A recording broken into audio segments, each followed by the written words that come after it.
أعوذ بالله من الشيطان الرجيم پناہ مانگتا ہوں میں اللہ کی شیطان مردود سے۔ بسم الله الرحمن الرحيم شروع اللہ کا نام لے کر جو بڑا مہربان نہایت رحم والا ہے۔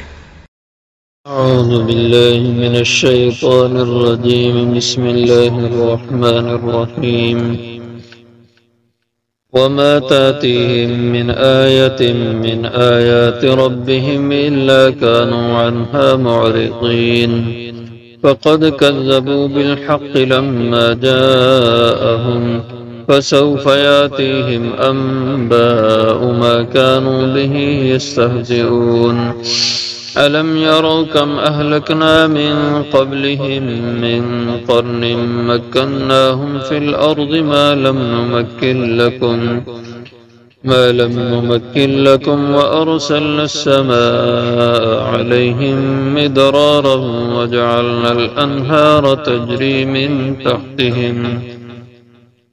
تجري من تحتهم فأهلكناهم بذنوبهم وأنشأنا من بعدهم قرنا آخرين ولو نزلنا عليك كتابا في قرطاس فلمسوه بأيديهم لقال الذين كفروا إن هذا إلا سحر مبين۔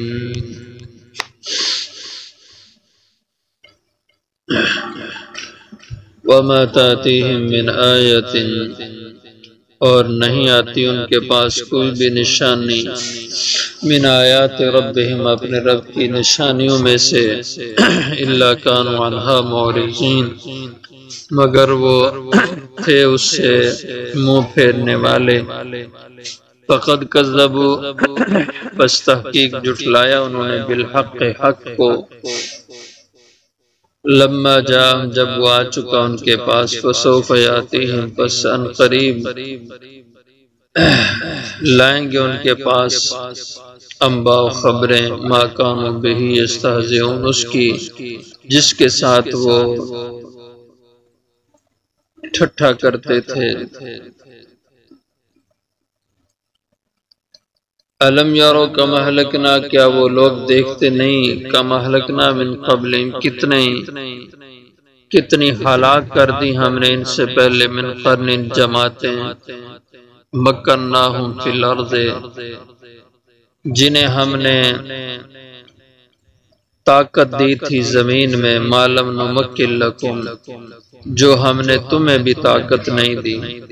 وارسلنا السماء اور ہم نے چھوڑ دیا آسمان کو یا بھیجا آسمان سے علیہم ان پر مدرارا مسلسل بارش پانی وجعلنا الانہار اور ہم نے بنائی نہریں تجری من تحتہم جو چلتی تھی ان کے بیچوں بیچ فاہلکناہم بذنوبہم پھر ہم نے ہلاک کر دیا ان لوگوں کو ان کے گناہوں کی وجہ سے وانشأنا من بعدہم اور ہم نے پیدا کر دی ان کے بعد قرناً آخرین جماعتیں اور دوسری۔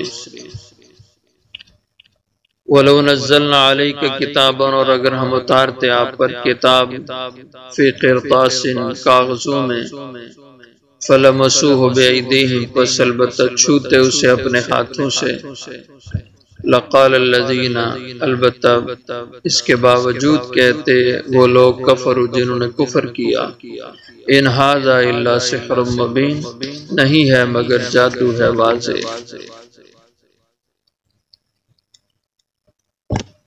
اس سورہ مبارکہ کی اس سے پہلی آیتیں ان میں اللہ کی توحید اور اس کی وحدانیت کا بیان ہوا ہے۔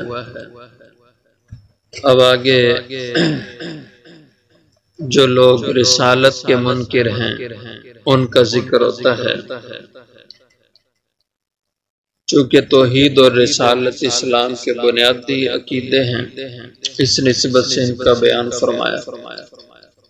فرمایا وما تأتیہم من آیۃ من آیات ربہم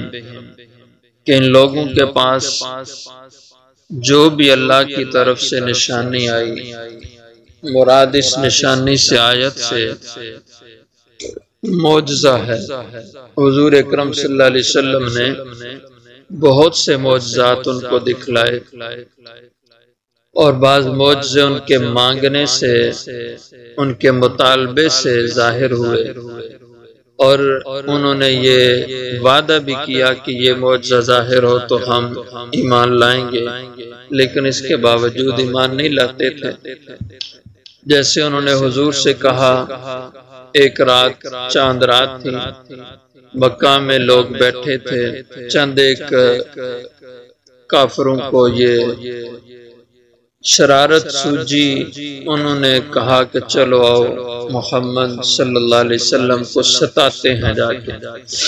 حضور کے پاس آئے، کہا کہ یہ چاند اگر 2 ٹکڑے تم کر دو تو ہم تم پہ ایمان لے آئیں گے۔ آپ صلی اللہ علیہ وسلم نے فرمایا کہ اس سے پہلے کتنے معجزات میں تمہیں دکھا چکا ہوں۔ انہوں نے کہا نہیں، ہمارا وعدہ ہے، آپ دکھائیں یہ معجزہ چاند کا 2 ٹکڑے ہونا، ہم ایمان لے آئیں گے۔ آپ صلی اللہ علیہ وسلم نے اسی وقت اشارہ فرمایا، اللہ نے اپنی شان سے، قدرت سے چاند کے 2 حصے کر دیے۔ چاند کا ایک ٹکڑا جبل ابو قبیس پہ نظر آ رہا تھا، اور ایک ٹکڑا چاند کا جبل قیقعان، یہ جبل عمر کے ساتھ ہے۔ یعنی آج کل اس کی صورتحال یہ ہے کہ حرم درمیان میں ہے، حرم کے اس طرف جبل ابو قبیس ہے، آج کل وہاں پہ گیسٹ ہاؤس ہے، جو شاہی مہمان آتے ہیں وہاں پہ ٹھہرتے ہیں، اور یہ جو گیسٹ ہاؤس بنا ہے تو یہ اسی جبل ابی قبیس کے جگہ پہ بنا، اور اب بھی اس کا جبل کا پہاڑی کا کچھ حصہ موجود ہے، اس پہ بھی عمارت بنی ہوئی ہے۔ یہ جبل ابی قبیس یہ باب عبدالعزیز کی سمت میں ہے، اور جبل قیقعان جبل عمر یہ باب عبداللہ جو آج کل ہے اس سمت میں یہ تھا۔ تو یہ 2 ٹکڑے ان 2 پہاڑیوں پہ صاف الگ الگ نظر آ رہے تھے، اور درمیان میں خانہ کعبہ۔ صاف آنکھوں سے دیکھا، ایک دوسرے سے مذاقتاً کہتے وہ تجھے بھی نظر آ رہا ہے، نظر آ رہا ہے تجھے بھی؟ تو وہ کہتا ہاں یار بات تو ٹھیک ہے، 2 ٹکڑے نظر آ رہے ہیں۔ تو یوں ایک دوسرے سے کہتے، اور پھر مذاق میں کہا کہ ہم نے تو سمجھا تھا کہ اس کا جادو صرف زمین پر چلتا ہے، آج ہمیں پتہ چلا یہ تو بڑا جادوگر ہے جس کا جادو آسمانوں پہ بھی چل جاتا ہے۔ اس قدر ضد تھی کہ جتنا وہ مجمع تھا جس کے سامنے یہ اللہ کی قدرت کا مظاہرہ ہوا، حضور کی سچائی کا اتنا بڑا مظاہرہ ہوا، ایک شخص نے بھی ایمان نہیں قبول کیا۔ سارے کے سارے اس واضح معجزے کو دیکھ کر کے بھی کافر ہی رہے، اور بہت سارے معجزات حضور کے کہنے سے، حضور کے سامنے ایک آدمی مٹھی میں کنکریاں لاتا ہے، کہتا ہے آپ بتا دیں کہ میرے ہاتھ میں کیا ہے، اور یہ جب بتایا پتھریاں ہیں تو کہا اگر یہ بول جائیں تمہاری رسالت کو، تمہاری سچائی کو، تو ہم ایمان قبول کر لیں گے۔ تو اللہ نے اپنی قدرت سے ان کنکریوں سے حضور کا کلمہ پڑھوا، اشہد ان لا الہ الا اللہ واشہد ان محمدًا عبدہ ورسولہ، لیکن نہیں ایمان لائے، اور زور سے ان کنکریوں کو زمین پہ مارا کہ ستیاناش ہو، تم پہ بھی اس کا جادو چل گیا۔ تو اللہ فرماتے ہیں وما تأتی من آیۃ من آیات ربہم، نہیں آئی ان کے پاس کوئی بھی نشانی ان کے رب کی نشانیوں میں سے، یعنی معجزات میں سے، یا اس سے دوسرا اس کا مفہوم قرآنی آیات بھی مراد ہیں، الا کانوا عنہا معرضین، مگر جو بھی نشانی ان کے پاس، ان کے سامنے اللہ کے نبی کا معجزہ ظاہر ہوا یا قرآن کی کوئی آیت ان پہ پیش کی گئی، مگر تھے اس سے منہ پھیرنے والے، اس سے روگردانی کرنے والے۔ فقد کذبوا بالحق لما جاءهم، بس تحقیق جھٹلایا انہوں نے حق کو، لما جاءهم جب ان کے پاس آ گیا، حق آنے کے بعد اس کو آنکھوں سے دیکھ لیا پھر اس کو جھٹلایا۔ فسوف یاتیہم انباء، پھر ان قریب آئیں گے ان کے پاس خبریں، احوال ما کانوا بہ یستہزئون، اس کے جس کے ساتھ آج یہ ٹھٹھا مذاق کر رہے ہیں، یعنی جس عذاب کا اللہ کے عذاب کو دعوت دے رہے ہیں یہ ان قریب آنے والا، اور اس کی بابت ان کی آنکھیں کھل جائیں گی۔ علم یرو کما اہلکنا، عبرت کے لیے اللہ نے پچھلی مثالیں بتلائیں، کیا نہیں یہ لوگ دیکھتے، نہیں معلومات ان کو، کما اہلکنا من قبلہم، کہ کتنی ہلاک کر دی ہم نے ان سے پہلے، من قرن جماعتیں، قرن اس کی جمع قرون ہے، اور قرن کے معنی ہم عصر جماعت کے بھی ہوتے ہیں اور ایک زمانے کے بھی ہوتے ہیں، جیسے حضور اکرم صلی اللہ علیہ وسلم کا ارشاد گرامی، خیر القرون قرنی، بہترین زمانوں میں میرا زمانہ ہے، ثم الذین یلونہم ثم الذین، پھر جو میرے ساتھ ملا ہوا ہے، پھر جو اس کے ساتھ ملا ہوا ہے۔ تو ہم اثر لوگ، یہ بھی ایک اس پہ بھی قرن کا اطلاق ہوتا ہے، اس نسبت سے اس کا معنی قومیں اور جماعتیں، گروہ کر دیا جاتا ہے۔ اسی طرح زمانے پہ بھی اس کا لفظ بولا جاتا ہے، زمانہ اس کو بھی، اور کتنا زمانہ، حدیث مبارکہ میں اس کے بارے میں بھی بات ملتی ہے کہ 100 سال کے عرصے کو ایک صدی کو قرن کہا جاتا ہے۔ جیسے ایک صحابی تھے عبداللہ ابن بشر مازنی رضی اللہ عنہ، حضور صلی اللہ علیہ وسلم نے ان سے فرمایا کہ تم ایک قرن زندہ رہو گے۔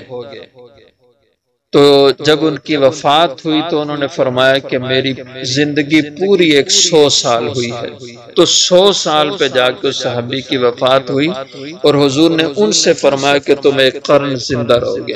اور بھی ایک دو صحابہ کا ذکر ہے، حضور صلی اللہ علیہ وسلم نے ان سے یہ فرمایا تھا کہ تمہاری زندگی ایک قرن کی ہوگی، ایک قرن تم زندہ رہو گے، اور ان کی زندگیاں 100 سال ہوئی۔ تو گویا 100 سال کے عرصے پر، ایک صدی پر قرن کا اطلاق ہوتا ہے، اور اس زمانے میں جتنے لوگ ہوتے ہیں وہ قرن کہلاتے ہیں۔ تو کتنی ہلاک کر دی ہم نے ان سے پہلے، من قرن جماعتیں، گروہ، قومیں، مکناہم۔ یہ نہ خیال کریں کہ وہ جو لوگ اللہ کے عذاب میں کی لپیٹ میں آئے وہ کوئی کمزور تھے، دنیا کے داؤ پیچ گر نہیں جانتے تھے، نہیں، مکناہم فی الارض، ہم نے انہیں زمین میں تمکین اور ان کو طاقت دی تھی، ان کے قدم جمائے تھے، مالم نمکن لکم، وہ طاقت تمہیں بھی نہیں ہم نے دی، یعنی جتنے قدم ان کے اپنے ملک زمین میں جمے ہوئے تھے، مضبوط تھے، اتنے تمہارے بھی نہیں ہیں، اتنی قوت تمہیں بھی نہیں۔ لیکن وارسلنا السماء علیہم مدرارا، آخر ہم نے چھوڑا ان پر آسمان سے مدرارا، لگاتار پہم مسلسل بادل، بارشیں برسائیں، مدرار لگاتار بارش، وجعلنا الانہار، اور ہم نے بنائی نہریں، تجری من تحتہم، جو بہتی تھی ان کے نیچے، ان کے باغات کے نیچے سے، یعنی ان کے بیچوں بیچ، یعنی دنیا میں آسائشیں خوب ہم نے ان کو دی تھی، بارشیں خوب موسم پہ برستی تھی، اور اس سے نباتات، اناج، خوب پھل اگتے تھے، اور انہیں خوب معاشی طور پہ استحکام حاصل تھا، لیکن اپنی اس عیش اور مستی میں اللہ کو بھول گئے، اللہ کی بغاوت پہ اتر آئے، فاہلکناہم بذنوبہم، تو آخر ہم نے ہلاک کر دیا انہیں ان کے گناہوں کی پاداش میں، وانشأنا من بعدہم، ان کو ہم نے ہلاک کیا اور ہم نے کھڑا کر دیا، پیدا کر دیا ان کے بعد قرنن آخرین، اور زمانہ اور قوموں کو، وہ مر کھپ گئے، ہلاک کر دیے گئے، ان کی جگہ ہم نے اور قوم کو کھڑا کر دیا، یعنی اگلی نسل آ گئی۔ وَلَوْ نَزَّلْنَا عَلَيْكَ كِتَابًا فِي قِرْطَاسٍ فَلَمَسُوهُ بِأَيْدِيهِمْ، یہ مشرکین کے اس مطالبے کا جواب دیا ہے جو انہوں نے ایک موقع پر کہا کہ ہم تب مانیں گے کہ جب ہم دیکھیں کہ آسمان سے فرشتہ اترے اور وہ فرشتہ لا کر ایک صحیفہ ہو، یہ کتاب قرآن ایک کتاب کی شکل میں ہو، اور ہمیں نظر آئے وہ فرشتہ آپ کو کتاب پکڑائے اور ہم ہاتھ لگا کے اس کو ٹٹول کے دیکھ لیں کہ واقعی یہ کتاب ہے۔ اور یہ انہوں نے اس نسبت سے بات کی کہ شاید آپ ہماری آنکھوں پہ جادو کر دیں، نظر بندی کر دیں، اس لیے ہم اس کو دیکھیں بھی ہاتھ لگا کے، تو پھر ہم ایمان لائیں گے۔ تو اللہ جل شانہ نے فرمایا اگر ہم ایسے بھی کر دیں تو یہ پھر بھی نہیں مانیں گے اور اس کو بھی جادو کہیں گے۔ وَلَوْ نَزَّلْنَا عَلَيْكَ كِتَابًا، اور اگر ہم اتاریں آپ پر کتاب فی قرطاس کاغذوں میں، ایک کتابی شکل میں اس کو ہم اتاریں، فَلَمَسُوهُ بِأَيْدِيهِمْ، بس یہ چھوئیں اس کو اپنے ہاتھوں سے، ان کو پتہ چل جائے یہ کتاب ہے، فرشتہ آ کے دے رہا ہے کتاب۔ لَقَالَ الَّذِينَ كَفَرُوا، اگر یہ بھی منظر ان کو ہم دکھا دیں تو البتہ کہیں گے یہ کافر ان ھذا الا سحر مبین، نہیں ہے یہ مگر کھلا ہوا جادو۔ اس لیے یہ ضد اور عناد پہ اتر آئے ہیں، اور ضدی آدمی کا کوئی حل علاج نہیں ہوتا، اور وہ کبھی حق کو 100 بار بھی دیکھے لیکن مانے گا نہیں، کیونکہ اس کے اندر ضد اور عناد ہے جو کبھی بھی اس کو قبول حق کی طرف جانے نہیں دے گی۔